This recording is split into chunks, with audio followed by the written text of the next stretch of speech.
Hello दोस्तों, जैसा कि आपको पता है कि मेरा एक छोटा सा बेबी है जो 2 मंथ्स का है अप्रॉक्सीमेटली।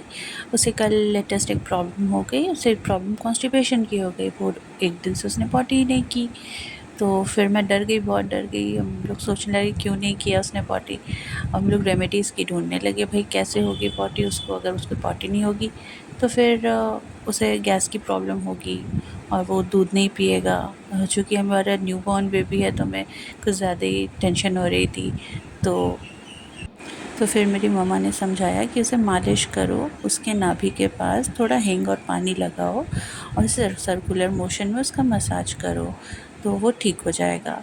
तो मैं वैसे ही करने बैठ गई। मैंने एक कटोरे में थोड़ा सा पानी और थोड़ा हींग मिला के उसके नाभि के आसपास लगाना शुरू किया और फिर वो धीरे-धीरे उसने गैस रिलीज़ करना शुरू कर दिया।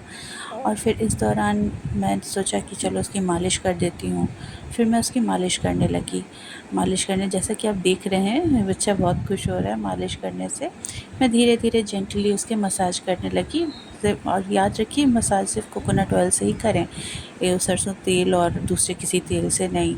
ये बच्चे के लिए बहुत हानिकारक हो सकता है। इसलिए मैंने सिर्फ़ कोकोनट ऑयल से उसका मसाज करना शुरू किया है। और फिर मैंने जो कि मेरी माँ ने बताया था, उसके तलवे पर धीरे-धीरे कोकोनट ऑयल से सर्कुलर मोशन में हल्का सा प्रेस करके उसे दोनों पैर में मसाज देना शुरू किया और फिर से साइक्लिंग मोशन में मसाज देना शुरू किया। और गाइज़ यू कांट बिलीव, वो उसने थोड़ी ही देर में वो पॉटी कर दी और फिर हम लोग बहुत रिलीव्ड हो गए कि उसने पॉटी कर दी है। और जैसा कि आप देख रहे हैं मैं धीरे-धीरे जेंटली मसाज कर रही हूँ। इसलिए कभी भी अगर पॉटी नहीं होती है तो घबराइए नहीं। बच्चा अगर 6 दिन तक भी पॉटी नहीं करता है तो कोई दिक्कत नहीं है।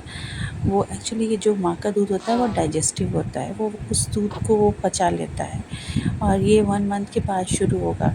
किसी-किसी दिन 10-10 पॉटियाँ और 10-10 दिन तक एक भी पॉटी नहीं। तो इसलिए कभी भी घबराएँ नहीं और मसाज ज़रूर करें बच्चे की। वो बच्चे को बहुत रिलैक्स महसूस कराता है और इस भ्रम में ना रहें। ये मिथ है कि इससे बोन्स वगैरह स्ट्रॉन्ग होता है, ऐसा कुछ नहीं होता है। बच्चा रिलीव महसूस करता है, रिलैक्स महसूस करता है, ये ज़रूर है। इसलिए मेरी बात मानें और बच्चे को घबराना नहीं है। कुछ अगर ऐसा हो तो, और अगर कुछ ऐसा लगे तो डॉक्टर से तुरंत संपर्क करना चाहिए। और अभी जो आप देख रहे हैं इसने मालिश करते-करते इसने पॉटी कर दी है, तो ये भी रिलैक्स हो गया है। और देखिए बच्चा कैसे हँस रहा है। तो इसलिए कभी भी अगर आपको लग रहा है कि बच्चे को कॉन्स्टिपेशन हो गया है, तो सबसे पहले आप जो होम रेमेडीज़ होता है वो आप करें और चिंता बिल्कुल भी ना करें। वो मालिश करें और बच्चे को खुश रखें, बच्चे को हाइजीन मेंटेन कराएँ और बच्चा जितना खुश रहेगा, उसके आसपास का माहौल जितना अच्छा रहेगा, बच्चा उतने अच्छे से ग्रो करेगा। और थैंक यू।